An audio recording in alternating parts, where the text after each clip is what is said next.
காரோட கம்ஃபர்ட்டுக்கு ரொம்பவே ஒரு முக்கியமான விஷயம் இன்ஜினோ இல்லைன்னா அது கூட சீட்டிங்கோ கிடையாது. அதுல கொடுத்துருக்க சஸ்பென்ஷன். ஸோ இந்த சஸ்பென்ஷன் எவ்வளவு முக்கியமான விஷயம் நமக்கு நல்லாவே தெரியும். கியர் சைக்கிள் ஆரம்பிச்சு ட்ரக் வரைக்கும் அது எல்லாமே நமக்கு தெரியும். பட் ஆனா இந்த கார்ல கொடுக்கிற சஸ்பென்ஷன் எப்படி ஒர்க் ஆகுது, பிளஸ் என்ன டைப்ஸ் இருக்கு, அதை தான் இந்த வீடியோ பார்க்க போறோம். நீங்க பார்த்துருக்கிறது கார் ஃபீச்சர்ஸ் இன் 60 செகண்ட்ஸ். இப்போ அது என்ன டைப்ஸ்னு சொல்லி பார்க்கலாம். ஸோ ஃபர்ஸ்ட் ஆஃப் ஆல் கார்ல ரெண்டு டைப் ஆஃப் சஸ்பென்ஷன் இருக்கு. இண்டிபெண்டன்ட் சஸ்பென்ஷன் அண்ட் நான் இண்டிபெண்டன்ட் சஸ்பென்ஷன்.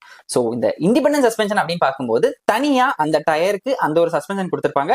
அதுவே அப்ஸ் ஆகி அதுவே டவுன் ஆகும். ஸோ ஃபுல் அண்ட் ஃபுல் அந்த ஒரு டயர்லேயே போயிடும். இதே மாதிரியே நான் இண்டிபெண்டன்ட் சஸ்பென்ஷன் ஒரு டயருக்கு ஒரு பம்ப்ல ஏறி இறங்கும் போது இன்னொரு டயர் அதுக்கு ரியாக்ட் ஆகும். ஸோ இது நான் இண்டிபெண்டன்ட் சஸ்பென்ஷன். ஸோ இதுல நம்மளுடைய கார்ஸ்ல ரெண்டு டைப் இருக்கு. டார்ஷன் பீம் இல்லைன்னா அதை ட்விஸ்ட் பீம்னு சொல்லுவாங்க.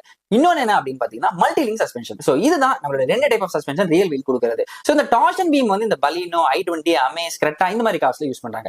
அதே விஷயம் மல்டிலிங்க் சஸ்பென்ஷன் அப்படின்னு பார்க்கும்போது நம்மளோட மெர்சிடிஸ், டக்சன், அதுக்கப்புறம் இந்த BMW ரொம்ப லக்ஸூரியஸ் கார்ஸ்ல யூஸ் பண்றாங்க. ஸோ இது ரெண்டுத்துக்கு என்ன வித்தியாசம் அப்படின்னு பார்க்கும்போது இந்த டார்ஷன் பீம் அப்படின்னா என்னன்னு பாத்தீங்கன்னா ஒரு ரெண்டு ட்ரையல்ஸ் உள்ளது. அதாவது ரெண்டு பீம் ஆர்ம்ஸ் இருங்க. இதுக்கு சென்டர்ல ஒரு பீம் ஒன்று வச்சிருப்பாங்க. பிளஸ் அதுக்கு ஒரு நடுவுல ஆன்டி ரோல் பார்னு வச்சிருப்பாங்க. ஸோ இப்போ என்ன ஆகும் அப்படின்னு பாத்தீங்கன்னா உங்க டயர் ஒரு சைட் ஆஃப் டயர் வந்து ஒரு பம்ப்ல வந்து இறங்கி ஏறுது அப்படின்னா இறங்கும் போது என்ன ஆகும்னா உங்க டயருக்கு மேல போகும். உங்க டயர் மேல போகும்போது என்ன ஆகும்னு பாத்தீங்கன்னா அந்த பீம் வந்து என்ன பண்ணும்னா அந்த லோட வாங்கிட்டு அந்த லோட அதே லோட டார்க்கா கன்வெர்ட் பண்ணி அதை அடுத்த சைடு ஆப்போசிட் இருக்கக்கூடிய டயருக்கு வந்து அதை வந்து சென்ட் பண்ணும். அப்படி சென்ட் பண்ணும்போது என்ன ஆகும்னு பார்த்தா இந்த பீம் வந்து ட்விஸ்ட் ஆகி இங்க இருக்கக்கூடிய லோட இங்கேயும் சென்ட் பண்ணும்போது இங்க இறங்குச்சுன்னா இங்கேயும் இறங்கும். ஸோ தட் உங்களுக்கு வண்டி வந்து இங்க இறங்கும் போது இது மேல இருக்கும், இல்லைன்னா இது இப்படி கீழே ஆகும். இப்படி ரெண்டுமே இப்படி மாறும்போது உங்களுக்கு வந்து ரோல் ஓவர் ஆகும் பாடி.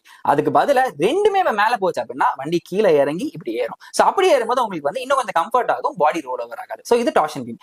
இதே விஷயம் உங்களுக்கு வந்து மல்டிலிங்க் அப்படின்னா ஒரே டயர் 3 to 4 ஆர்ம்ஸ்ல அந்த வீல் சேசஸ்ல லாக் ஆயிருக்கும். அப்ப அந்த டயர் மட்டும் கீழே போயிட்டு மேல வரும். அண்ட் இன்னொரு ஒவ்வொரு டயருக்குமே தனிப்பட்ட முறையில அந்த ஆர்ம்ஸ் அப்படி இருக்கும்போது அந்த டயர் மட்டும் கீழே போயிட்டு மேல போகும்போது என்ன ஆகும், உங்களுக்கு கம்ஃபர்டபிள் இன்னும் சூப்பரா இருக்கும். பாடி ரோல் ஓவர் ஆகாது, கர்விங்ஸ் எதுவா இருந்தாலும் ரொம்பவே ஸ்டேபிளா போகும். ஸோ இதுதான் அந்த டைப் ஆஃப் சஸ்பென்ஷன் வந்து நம்ம கார்ல வந்து கொடுத்துருக்காங்க. ஸோ இந்த வீடியோல சஸ்பென்ஷனோட டைப்ஸ் என்னன்னு சொல்லி பார்த்தோம். இனி அடுத்த வீடியோல என்கேப் ரேட்டிங் அது எதுக்கு, இதனால நம்ம கார் சேஃப்டி ஆகுமா, 5 ஸ்டார் இருந்தா தான் நம்ம கார் சேஃப்டியா, இல்ல 1 ஸ்டார் இருந்தா நம்ம கார் முக்கியா, ஸோ இதெல்லாம் என்ன ஏதுன்னு சொல்லி அடுத்த வீடியோ பார்க்கலாம். ஸோ வீடியோ பிடிச்சா மறக்காம சப்ஸ்கிரைப் பண்ணுங்க. அடுத்த வீடியோல சந்திக்கலாம்.